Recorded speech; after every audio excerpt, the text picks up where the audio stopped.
చేసిన వ్యక్తి. బట్ మీకు లోకేష్ ఎప్పుడు ఒక లీడర్ గా, ఒక సేవింగ్ హెల్పింగ్ హ్యాండ్స్ గా ఎప్పుడు కనిపించలేదు. ఒకటండి సార్, వ్యక్తిగతంగా బాగానే ఉన్నా, కానీ కొన్ని ఇప్పుడు నిర్ణయాలు తీసుకున్నప్పుడు ఆ పొజిషన్ లో ఉన్న చెప్పాలి. నా భవిష్యత్తు ఒకటే బాగుంటే చాలు, వాళ్ళ భవిష్యత్తు ఏదైనా పర్వాలేదు అనుకుంటే, ఎవరి భవిష్యత్తు అది ముఖ్యం ఉన్నప్పుడు, ప్రజలకు ఇంకా సేవ చేసే అవకాశం ఉన్నప్పుడు తప్పకుండా వేరే నిర్ణయాలు తీసుకోవాల్సి వస్తాం. Okay, right. గతంలో మీరు కేసినేని నాని పైన పోటీ చేశారు కదా, ఎంపీ చేశాం. ఇవాళ రోజున ఆయన్ని మీరు పార్టీలోకి ఆహ్వానించారట, మీరు రమ్మంటేనే ఆయన వచ్చారని టాక్. అంటే వ్యక్తిగతంగా నాని గారితో చాలా దగ్గరగా ఉంటాం. ఓకే, నెహ్రూ గారు, నాని గారు చాలా బాగుండేవారు.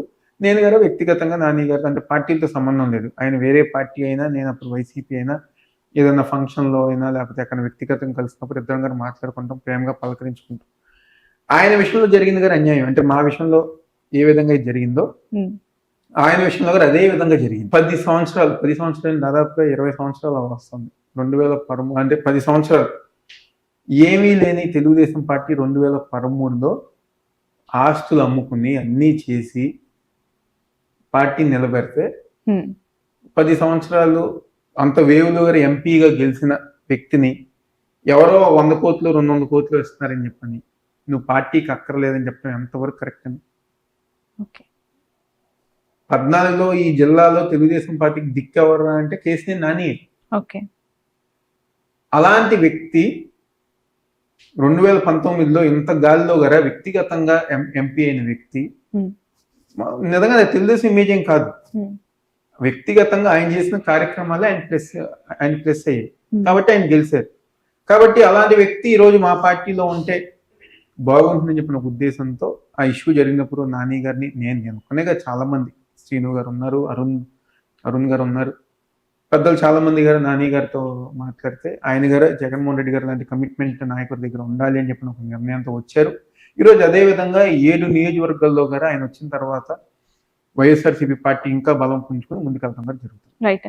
మీరు ఇప్పుడు ఒక మాట అన్నారు, 14-19లో తెలుగుదేశం జెండా ఎగిరింది అంటే ఆ వేవ్ లో కూడా ఆయన సత్తా, ఆయన బలం అని చెప్పి, ఇక్కడ కూడా జగన్మోహన్ రెడ్డి వేవ్ లో గెలిచిన వ్యక్తి గద్దె రామ్మోహన్, తూర్పు నియోజకవర్గం నుంచి. మీరు దాన్ని ఎలా కన్సిడర్ చేయాలి? ఇప్పుడు 2014లో గెలిచిన తర్వాత వైఎస్ఆర్సీపీ పార్టీ అప్పుడు పోటీ చేసిన రాధా సెంట్రల్ కాన్స్టిట్యున్సీకి వెళ్ళిపోతుందో ఇక్కడ సరైన నాయకత్వం లేదు. దాదాపుగా 3 సంవత్సరాలు ఎవరు గారు సరిగ్గా ఇన్ఛార్జ్ అనేవాళ్ళు కానివ్వండి, లేకపోతే పార్టీ విధానాలు తీసుకెళ్లేవారు గారు ఎవరు లేరు. ఆ సమయంలో యలమంచిలి రవి గారు వస్తాం. యలమంచిలి రవి గారు బాగా యాక్టివ్గా పనిచేసి మళ్ళీ చివరి నిమిషంలో మరి ఆ రోజున్న కారణాల వల్ల ఏమో కానివ్వండి కార్పొరేటర్గా, అంటే అప్పుడు కార్పొరేటర్గా ఉన్న బాబుకుమార్ గారిని ఎమ్మెల్యే క్యాండిడేట్గా అనౌన్స్ చేస్తాం జరిగింది. సో ఒక్కసారిగా ప్రజానీకం గారా ఆయన్ని యాక్సెప్ట్ చేయలేకపోయారు. అంటే కార్పొరేటర్గా ఉన్న వ్యక్తి ఒకేసారిగా ఎమ్మెల్యేగా అయ్యే టికెట్ వేస్తే చాలా మంది ప్రజానీకం తెలియక, ఆ పరిచయం లేక, కాబట్టి ఎలివేషన్ అవ్వలేకపోయారు. దాంతో గద్దె రామ్మోహన్ అనే వ్యక్తి గెలిచారు. కానీ లేకపోతే నిజంగానే యలమంచిలి రవి గారు కంటిన్యూ అయ్యి ఉంటే ఈరోజు సిచ్యువేషన్ వేరేగా ఉండేది. రైట్. మీ గురించి ఆలోచిస్తూ ఉన్నప్పుడు ఈ ఇంటర్వ్యూకి వచ్చే క్రమంలో చాలా యంగ్ పొలిటీషియన్, నిజంగానే గెలిస్తే ఒక అద్భుతం, విజయవాడ తూర్పు నియోజకవర్గం నుంచి అనుకుంటూ ఆ ఫోటో చూశాను. చాలా సిమిలారిటీస్ కనిపిస్తూ ఉన్నాయి ఆ ఫోటోలో. జగన్మోహన్ రెడ్డి గారు రాజశేఖర రెడ్డి కుమారుడు, ఆయన మరణం తర్వాత రాజకీయాల్లోకి వచ్చి నిలదొక్కుని సక్సెస్ అయిన లీడర్. మీరు కూడా అలాంటి కోలోకే చెందుతారని. నేను నా 27 వయసులోనే నెహ్రూ గారు చనిపోయారు. 27th ఇయర్లోనే చనిపోయారు. చూసే జనాలు అందరికి ఏముంటుంది, అవినాష్కి ఇంట్లే అనుకుంటారు. కానీ ఈ చనిపోయిన దగ్గర నుంచి కానివ్వండి, లేకపోతే 2014 నుంచి కానివ్వండి, 10 సంవత్సరాలు మేము కష్టాలే పడ్డాం రాజకీయంగా నిలదొక్కుకోవటం కోసం కానివ్వండి, లేకపోతే ఓడిపోయిన తర్వాత మళ్ళీ పనిచేయాలని చెప్పిన కసితో పనిచేస్తాం కానివ్వండి, చంద్రబాబు నాయుడు గారు వేసిన దెబ్బ వల్ల గురువేల్లో ఆర్థిక దెబ్బలు కానివ్వండి, ప్రతి ఒక్కటి గారు నిలదొక్కుని ఈరోజు స్ట్రాంగ్గా నిలబడ్డాం. తప్పకుండా 2024లో అద్భుతం కాదు, నిజంగానే వైఎస్ఆర్ కాంగ్రెస్ పార్టీ జెండా ఎమ్మెల్యేగా ఈ నియోజకవర్గంలో గెలుస్తాం. ఓకే. ఏం నచ్చిందండి ఎక్కువగా జగన్మోహన్ రెడ్డి గారి కమిట్మెంట్ అండి? అంటే పర్సనల్ గా మీకు మీరు పార్టీ పరంగా మాట్లాడుతూ ఉన్నారు. ఒక నాయకుని ఆయన జెండా, పార్టీ విధానాలు ఇవే కాదు, పర్సనల్ గా కూడా కొన్ని ఉంటాయి కదా. నేను పర్సనల్ గానే కమిట్మెంట్ అని చెప్పా. ఓకే. విధానాలు, పార్టీ, జెండాని పక్కన పెట్టండి. జగన్మోహన్ రెడ్డి గారు అనే వ్యక్తితో ఎవరు కలిసినా, ఎవరు మాట్లాడినా ఆయన కమిట్మెంట్, ఆయన మంచితనం, మనల్ని దగ్గర తీసుకునే విధానం, గౌరవించే విధానమే జగన్మోహన్ రెడ్డి గారి యొక్క నాయకత్వానికి లేకపోతే ఆయన వ్యక్తిత్వానికి ఎవరన్నా గారే పడిపోతుంది. ప్రచారం చేస్తూ ఉన్నారు కదా, ఇంటింటికి వెళ్తూ ఉన్నారు.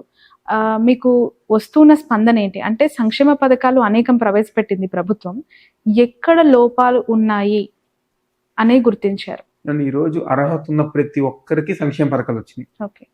అర్హత ఇది వరకు తెలుగుదేశం ప్రభుత్వంలో జన్మభూమి కమిటీలు ఉండే. ఆ కమిటీలు ఏంటి?